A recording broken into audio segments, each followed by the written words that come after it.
भएर अहिले pitch service lane हामीले पिच पनि गरियो र अहिले यता भनेको चाहिँ यो बेस सब बेसहरू गरिँदैछ यो चाहिँ बेस हो अहिले बेसको फर्टलेयर गरिँदैछ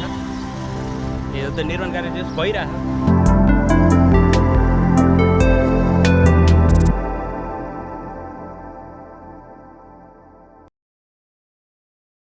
दर्शक पनि नमस्कार फेरि पनि आज एउटा अर्को नयाँ भिडियोमा तपाईलाई स्वागत छ र यति बेला म भरतपुर स्थित गोद्राङ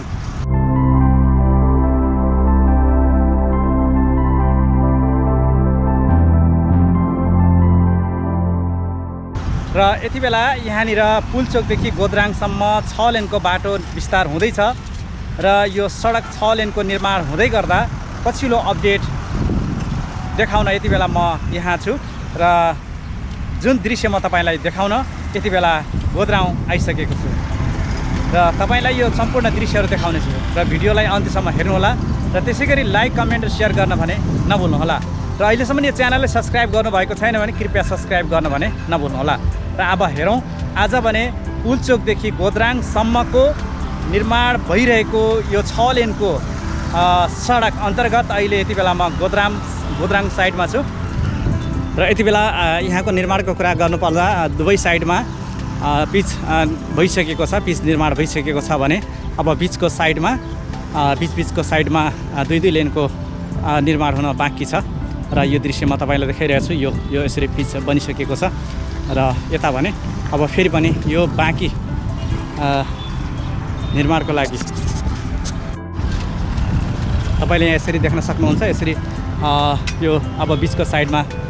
पिचको लागि यहाँनिर फिलिङको कामहरू भइरहेको छ र त्यसै गरी यहाँनिर काम भने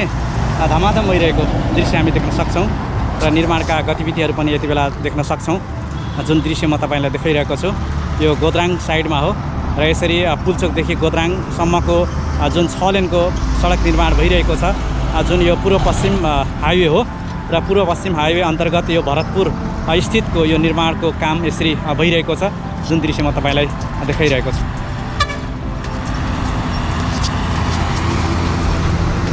अब हिँड्नलाई तपाईँको यताउति भइसकेको छ हजुर अब तपाईँको यहाँ सबबेसको काम भइरहेको छ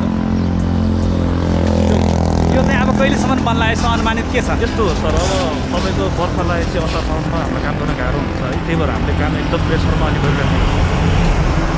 त्यही अब असार साउनमा फेरि पानी पऱ्यो भने हामीलाई काम गर्न अलिक गाह्रो हुन्छ त्यही भएर अहिले हामी प्रेसरमा प्रयास गरिरहेको छ त्यही नै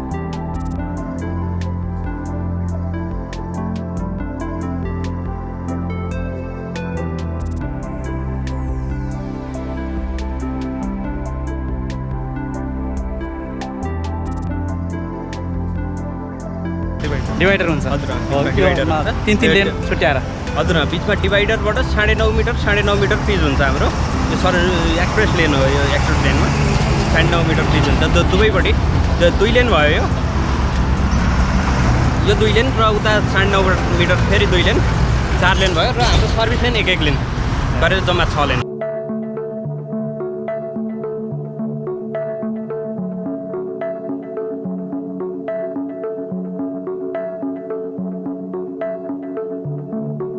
दर्शक पनि यति बेला म तपाईलाई यो गोद्राङ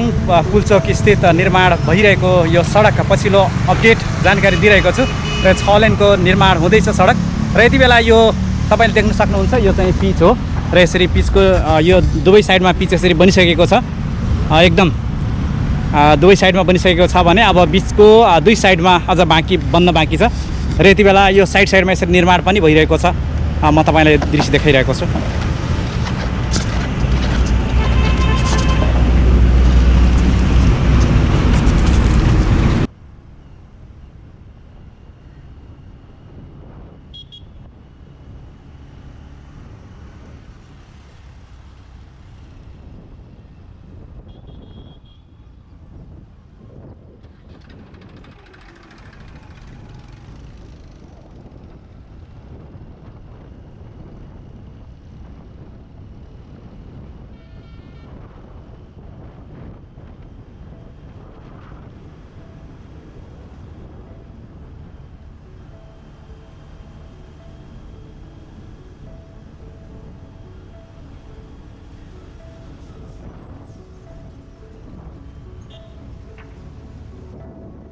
दर्शकवृन्द, यति बेला म तपाईँलाई यो दृश्य देखाइरहेको छु। पूर्व पश्चिम हाइवे अन्तर्गत गोद्राङदेखि पुल्चोकसम्मको निर्माण हुन लागेको 6 लेनको यो सडक र यो सडकको यति बेलाको अवस्था म तपाईँलाई जानकारी दिइरहेको छु। जुन 6 लेनको सडक मध्ये 2 लेन अर्थात् दुवै साइडमा पिच बनिसकेको छ, जुन म तपाईँलाई यो दृश्य देखाइरहेको छु। अब भने बिचमा बन्न बाँकी छ र त्यसको लागि पनि निर्माणको काम भइरहेको अवस्था म तपाईँलाई यति बेला देखाइरहेको छु। तपाईँले यो दृश्य देख्न सक्नुहुन्छ। यसरी यो निर्माण भइरहेको छ।